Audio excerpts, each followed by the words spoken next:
Hello everyone, कैसे हैं आप सब। I hope you are doing well. Welcome to UGC NET पे वैक्यू हब। आज के इस वीडियो में हम कवर करेंगे दिसंबर 2025 के प्रीवियस ईयर क्वेश्चंस को। तो आइए देखते हैं। Arrange the following sheets of personality from lower order to higher order. हमें इन शीट्स को अरेंज करना है लोअर ऑर्डर से हायर ऑर्डर में। शीट्स का मतलब होता है लेयर्स। इन लेयर्स को हमें अरेंज करना है। ये किस चीज़ के लेयर्स है? ये लेयर्स है ह्यूमन बॉडी के, और इन लेयर्स को कहा जाता है पंचकोश।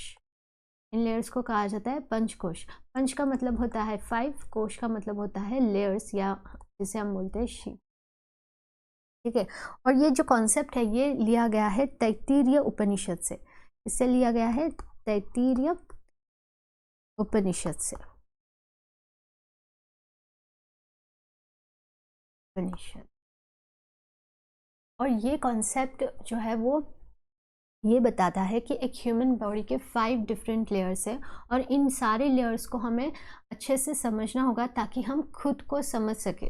खुद के बारे में हमें और जानना हो तो हमें इन 5 लेयर्स की समझ होनी चाहिए। ये बताता है पंचकोश का कॉन्सेप्ट या पंचकोश का थ्योरी। खुद के बारे में कि आप खुद क्या हो, आपका अस्तित्व क्या है, इसकी स्टडी आप तभी कर सकते हो जब आपको इन 5 लेयर्स की नॉलेज हो।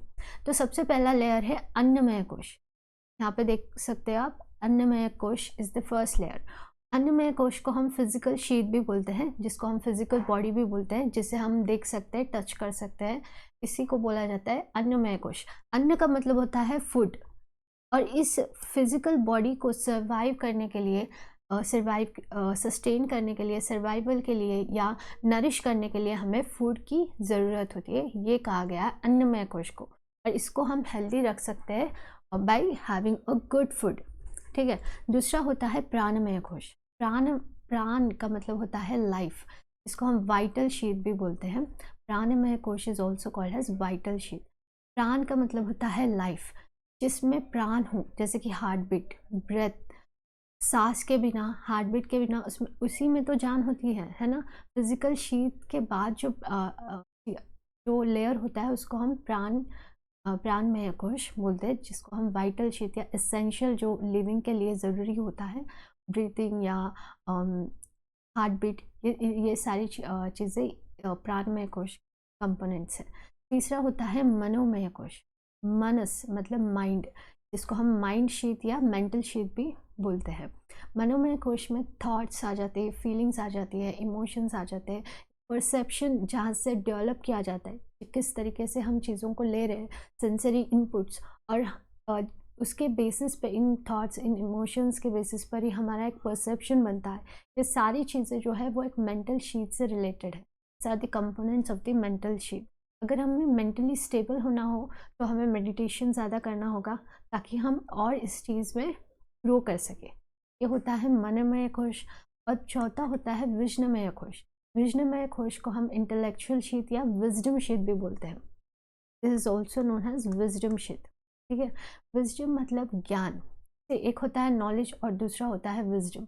विजडम एक अलग चीज़ है और नॉलेज एक अलग चीज़ है। नॉलेज का मतलब होता है collection of an information, whereas wisdom is in applying the knowledge that we have at a right time। मतलब हर सही तरीके से जो नॉलेज हमारे पास है उसे हम अप्लाई कर पा रहे हैं या नहीं, जज हम चीज़ों को सही तरीके से कर पा रहे हैं या नहीं, ये सारी चीज़ें जो है वो आपके विजडम से रिलेटेड है। डिसर्नमेंट करना मतलब परख पाना, सही और गलत के बीच में फ़र्क कर पाना, ये सारी चीज़ें जो है वो आपके विजडम से रिलेटेड है। ये चौथा लेयर होता है। और जो लास्ट लेयर है दैट इज़ आनंदमय कोश। आनंदमय कोश को हम ब्लिसफुल शीट भी बोलते हैं। ब्लिस का मतलब होता है सुप्रीम जॉय, जो जो कंप्लीट जॉय होता है उसको हम बोलते हैं आनंदमय कोश। एग्ज़ाम पास करने पर या जॉब मिलने पर या कहीं घूमने जाने पर हमें जो खुशी मिलती है उसको हम हैप्पीनेस बोलते हैं। वो सुप्रीम खुशी नहीं है, वो ब्लिस नहीं है। ब्लिस आपको तभी मिलता है जब आप स्पिरिचुअल जॉय जो होता है उसको हम ब्लिस बोलते हैं। और जो मेडिटेशन से या प्रेयर से जो खुशी आपको मिलती है उस चीज़ को बोला जाता है सुप्रीम जॉय। आनंदमय कोश को हम इनर मोस्ट लेयर भी बोलते हैं। Is also called as inner most layer. And जो अन्नमय कोश है इसको हम आउटर मोस्ट लेयर भी बोलते हैं। तो अगर हमें इसे सीक्वेंस में लगाना हो लोअर ऑर्डर से हायर ऑर्डर में, तो सबसे पहले आएगा अन्नमय कोश, दैट इज़ सी। उसके बाद आएगा प्राणमय कोश, दैट इज़ बी। उसके बाद मनोमय कोश, विजनमय कोश, आनंदमय कोश। ये ऑप्शन 2 यहाँ पे सही हो जाएगा। सी, यहाँ पे अन्नमय कोश को हमने लोअर ऑर्डर शीट इसलिए कहा है क्योंकि इसको हम देख सकते हैं, ठीक है, इसको हम देख सकते हैं। It is tangible, physical body को हम देख सकते हैं, it is tangible and you can also touch, ठीक है, इसलिए इसको हम लोअर ऑर्डर शीट बोलते हैं। और आनंदमय कोश तक जाने में मतलब हर कोई नहीं जा सकता, ब्लिसफुल शीट हर किसी को नहीं मिल सकती, तो इसलिए इसको हम हायर ऑर्डर शीट में डाल देते हैं। तो that is why the correct answer is C, B, E, D और ए। एक और सवाल है जो इसी टॉपिक से पूछा गया था, तो इसको आप खुद से सॉल्व करना और इसका आंसर मैं कमेंट सेक्शन में दे दूँगी। तो अगले वीडियो में मिलते हैं। Till then take care, God bless you all.